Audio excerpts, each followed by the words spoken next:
Hi, I'm Mark Rothman, Progress Coach. I have a lot of hopes. I hope that very soon our world will take a stand and fight against climate change in a way we haven't yet. I hope that the racial inequities that we face in this world will disappear, and people will no longer be judged by how much melatonin is in their skin, but rather, as Martin Luther King said, by the content of their character. I hope there will be peace in the Middle East. I hope we'll cure cancer. Grand hopes are a lot like wishes. You know, they tell us hope is not a strategy. But there is something very powerful in hope that we can't lose sight of. Hope lives in the power of possibility. Maybe to say that a little differently, the power of possibility is what creates hope. The idea that there is something better and we can move towards it. Now, it's easy to become hopeless when we see the racial divisions and the gross inequities in our society that follow simply because one person's skin is darker than someone else's, that follow the mere biological fact of more melatonin in one person than another. It's easy to lose hope. It's easy to lose hope when we see terrorism kill thousands of innocent people a year. It's easy to lose hope from any of the ills that surround us. It's easy to lose hope when there are small but overwhelming tragedies like a death in someone we care about, unexpectedly and traumatically. Hopelessness is at the core of addiction. It's when people have given up and turn to something else to simply anesthetize themselves and soothe their pain. But then hope is born when that addict takes her first step into a 12-step room.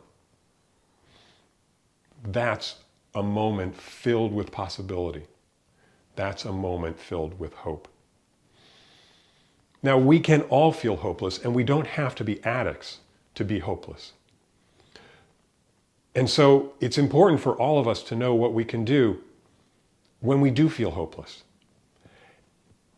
And I think there's really only one particular thing we need to do, and that is to connect to another person, to reach out, to tell someone else that we're feeling hopeless, and to hear if that person might echo what we're feeling. Maybe that person is responding in the same way. And if they're not, maybe they can give us a little bit of the vision that they have so that we can restore our own hope. I think we can take a lesson from babies. What's the first thing a baby does in its life? Well, after breathing,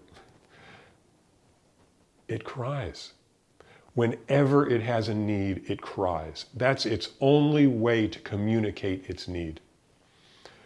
And I like to think that in that cry, there is a hope.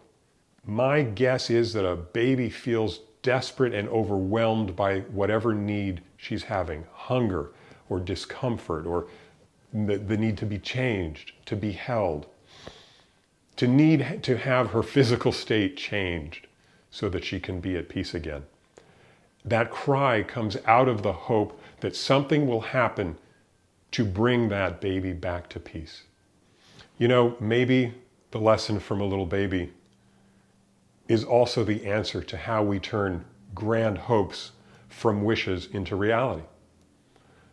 Because in the same way, when we're feeling hopelessness and in need, we can assuage that feeling, we can calm that feeling by reaching out to another. We can only solve the biggest problems we face by reaching out to each other, by working together to create the world that as we want it to be, as we hope it will be. Maybe that's the biggest power hope has, is to remind us that both person to person and on a big scale, we have the power to change. At least, I hope that's true.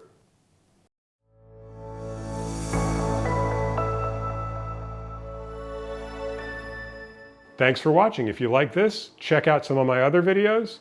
Follow me on Instagram at Mark Progress Coach, Facebook, Mark Rothman Progress Coach, and leave your comments. And please don't forget to subscribe.